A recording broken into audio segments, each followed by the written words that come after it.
Opinions and stories around the game we love, told by your favorite storytellers. Stay up to date with all things cricket. Subscribe to Cricbuzz's YouTube channel and press that bell icon now.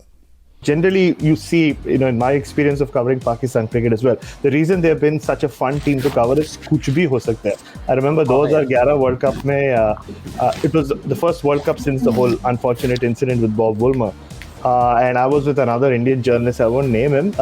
And I remember just the tour start hone wala tha, so we had hired this cab guy, for the entire tour in Sri Lanka. And I remember this conversation he had with the cab guy. He's like, "Dekho, kal se Pakistan team aa raha hai, so we can go anywhere. We'll have to go to the hospital. We might have to go to the police station. We might have to go to the court." And I was like, "Yaar, hum kuch war cover karne mein hai. It's still Pakistan." But that's that's how it was. That's the reputation they had. And over the years they have been like that. I've come across some crazy stories around the Pakistan team amidst their own players and just the media around it. But this is very different. I think the way Babar Azam's reacted and the influence of Matthew Hayden, which Ayush has put so well, the way they decided to, calm everyone down and say that, okay, we're going to answer everything or using our cricket, and how the New Zealand match was a bigger match than India because they were hurting, right? Some reacted angrily, others said, we can't, there's no point, because we're not in control of anything. And if you read Ayush's story, they were actually preparing to go to the ground for that match, and they thought it's a COVID scare. It's only after a few hours they realized that the teams just left, and it happened all of a sudden.